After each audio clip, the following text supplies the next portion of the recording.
Muy bien, ahora vamos a continuar revisando el siguiente método que nos da el valor de reposición. ¿Y el valor de reposición qué significa? El valor de reposición normalmente es igual al costo que tendría que asumir el negocio de adquirir una empresa con las mismas características, capacidad de producción, generación de beneficios que la empresa está valorando. Es decir, ¿cuánto me cuesta a mí poner la empresa al costado con las mismas características? Y normalmente requiere de una tasación.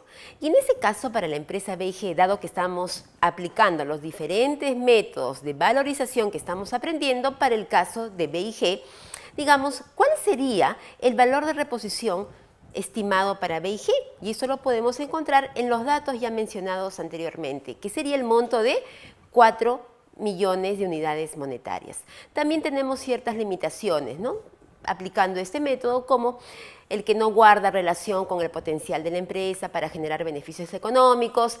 Es difícil determinar el precio de reposición de los activos y mucho más de los activos intangibles o de esas capacidades cualitativas que es difícil valorizar, por ejemplo, la capacidad gerencial, la experiencia de la gerencia general, la cartera de proveedores, la buena cartera de clientes, la marca, digamos, de un negocio que surge, digamos, a lo largo de su vida, ¿no?, útil.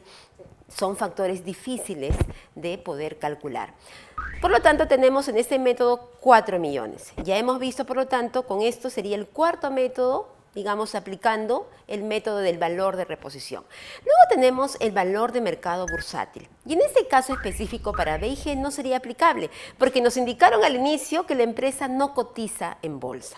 Por lo tanto, el valor sería, digamos, nulo, o sea, no aplicable. No es que sea cero tampoco, sino que no se aplica para el caso de BIG. Y solamente, digamos, cuáles serían las limitaciones, que solo es aplicable para empresas que cotizan en bolsa, ¿no? Y también se indica que los precios de mercado bursátil no necesariamente van a reflejar el valor económico de la empresa siempre, ¿no? Por lo tanto, tenemos un siguiente método, el valor de mercado bursátil con monto no aplicable. Luego tenemos el método del valor según transacciones comparables. ¿En qué consiste este método? Este método consiste en calcular el valor de tu negocio tomando como referencia algunos indicadores del mercado, algunas transacciones que pueden compararse con tu negocio. Por ejemplo, si yo tengo una casa en San Isidro de 4 dormitorios y yo quiero vender mi casa, digamos, a $1 millón, por lo tanto, ¿qué valor referencial podría tomar yo? Mi vecino, que también quiere vender su casa con las mismas características que la mía, con 4 dormitorios, ubicado en San Isidro, pero finalmente lo vende en 800.000, ese valor va a ser un valor referencial, un valor en que aplicaríamos transacciones comparables, ¿no? A eso se refiere este método. Y es difícil encontrar transacciones que sean exactamente comparables siempre, ¿no? Porque en realidad la realidad de cada negocio puede diferir, digamos, dependiendo de su situación económica en el sector, en la industria, en el mercado. Pero si aplicáramos el método para el caso de BIG, tenemos un factor muy importante, un dato muy importante que nos dan, ¿no? Para el caso de BIG se tomó como referencia la venta de una empresa similar de distribución farmacéutica. Y en ese caso nos indicaron que se vendió en 9.300.000 y la utilidad de ese negocio ha sido de 1.342.000. Por lo tanto, voy a establecer un valor comparable, 9 millones entre 1.342.000, voy a tener un factor de 6.9 veces, que resulta el factor precio-utilidad. Eso va a ser mi indicador comparable. Yo lo voy a tomar como referencia para el negocio de BIG. Si hemos indicado que la utilidad es 600.000 para BIG, si yo multiplico 600.000 por 6.9, voy a tener el valor estimado de BIG aplicando transacciones comparables. En este caso sería 4.140.000. Muy bien, ahora vamos a revisar el siguiente método, el valor según múltiplo de flujos. Y aquí también vamos a tener como indicador referencial un ratio del negocio, un ratio de la industria, y normalmente se emplea con frecuencia para evaluaciones rápidas, ¿no? Así, muy rápidas. Y se determina multiplicando un flujo determinado, digamos, precio, utilidades, dividendos, ventas, digamos, uno puede encontrar el EBITDA entre las ventas, tienes ahí un factor. O cuántas veces el negocio se ha vendido X en 3 veces su utilidad. Eso también es otro factor. Y para el caso de B y G, digamos, tenemos un dato importante que considerar. Este dato importante que considerar es que nos dan ya la relación precio-utilidad encontrada en una compañía similar para el caso de B y G.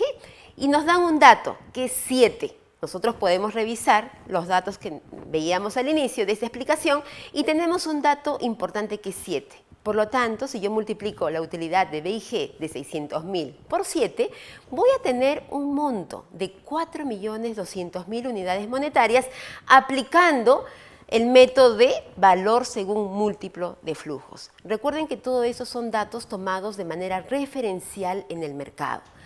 Luego tenemos, también tenemos ventajas y desventajas de aplicar cada uno de estos métodos, pero dentro de esta metodología que es el valor según múltiplo de flujos, también podemos tomar otro dato referencial, que es, digamos, obtener el valor de la empresa calculando el valor de libros actual por una relación precio entre el valor en libros histórico. Y para el caso de B&G, tenemos el valor en libros de B&G, ya lo hemos obtenido aplicando el segundo método, que es de 2 millones, por 1.1, que es la relación precio de mercado entre el valor en libros de una empresa similar que también nos dieron como dato referencial.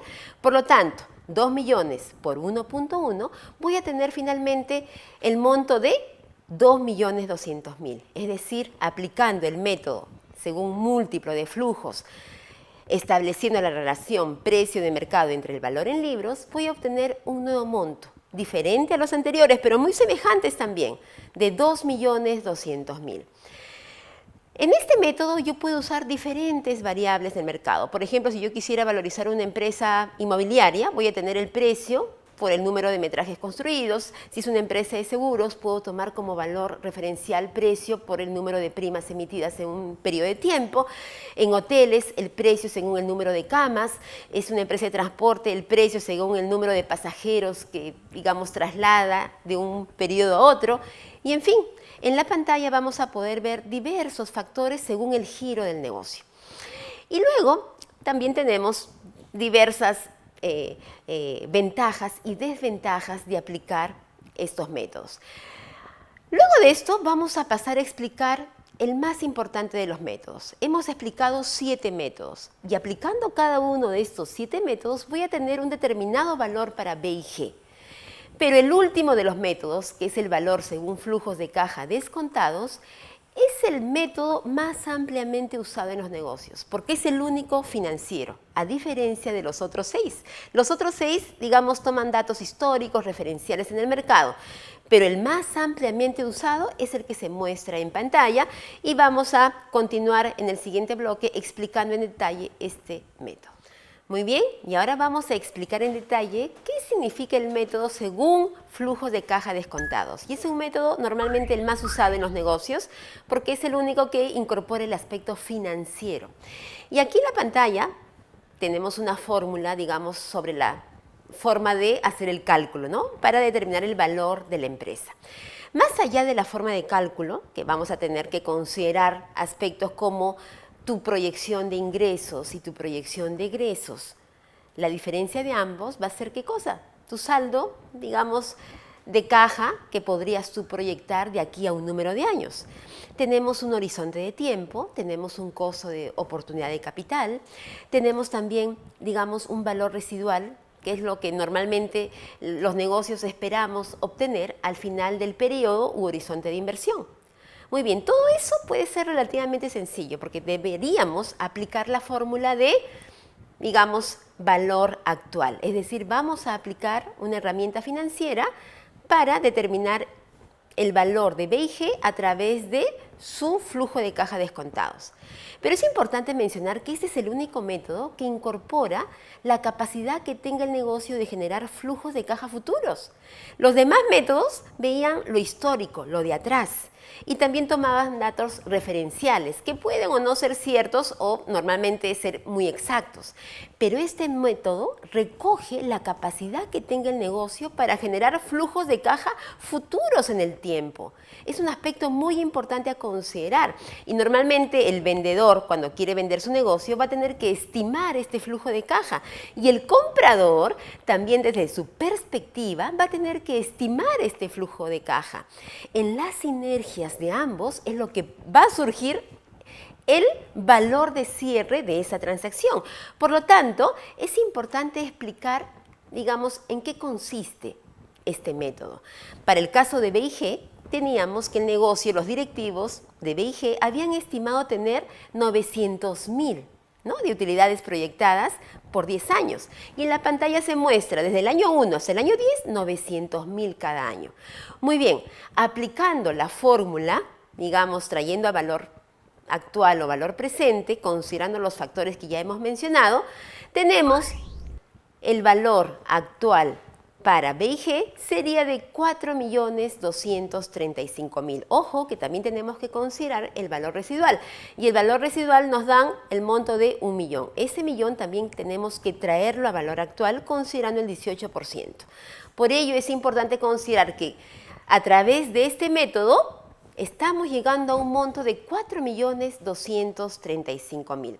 También, digamos, este método tiene sus ventajas y desventajas, pero más son las ventajas que, digamos, las desventajas. ¿Por qué? Porque estamos incorporando consideraciones, digamos, el aspecto tangible y también aspectos cualitativos de tu negocio. Porque el éxito en esto radica en que tú hagas un flujo de caja de tal manera que lo hagas realidad. Es decir, el vendedor y el comprador, cada uno va a poner su perspectiva y van a establecerse sinergias.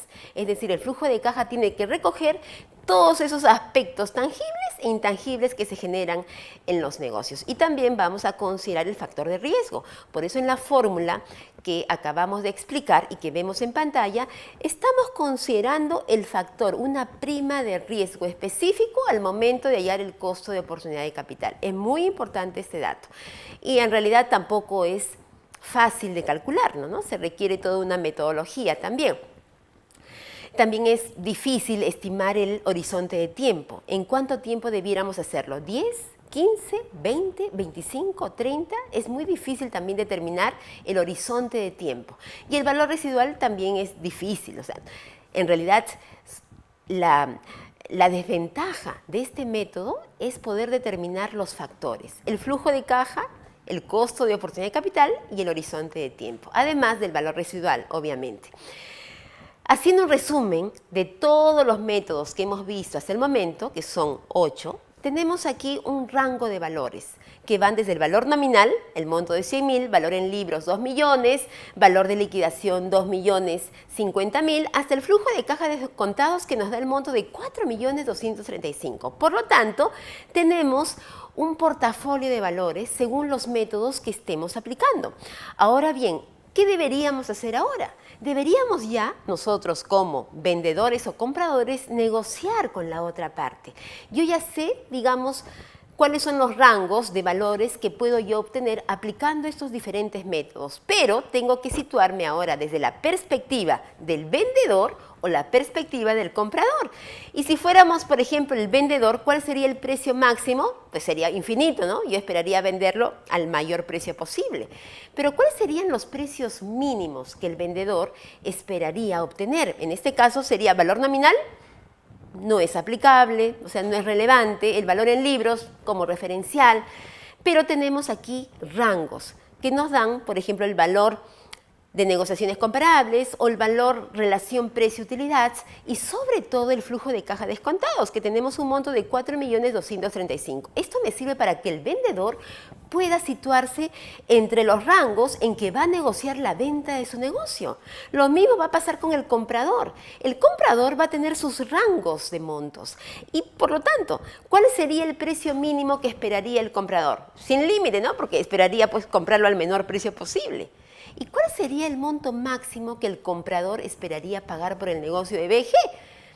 Sería el valor de reposición, en este caso, que son los 4 millones, porque si no, pues lo haría yo solo, ¿no? O sea, si no, digamos, no, el valor máximo sería el valor que te costaría a ti hacerlo, digamos, en las mismas condiciones. Por lo tanto, no esperarías pagar un mayor monto. Con esta información, lo que tenemos nosotros es que establecer estos rangos mínimos y máximos, pero dado que el vendedor no conoce la perspectiva del comprador y el comprador tampoco conoce las perspectivas del vendedor, en la negociación es lo que van a surgir las sinergias y es lo que efectivamente vamos a tener que determinar al momento de cerrar la transacción. Con este módulo lo que hemos querido es transmitirles los diferentes métodos de valorización en tu negocio. Independientemente de los resultados históricos que puedas leer en los informes contables, es importante conocer en cuánto podrías valorizar tu negocio aplicando esos diferentes métodos, que es una información fundamental que complementa la información contable que nos dan los reportes financieros.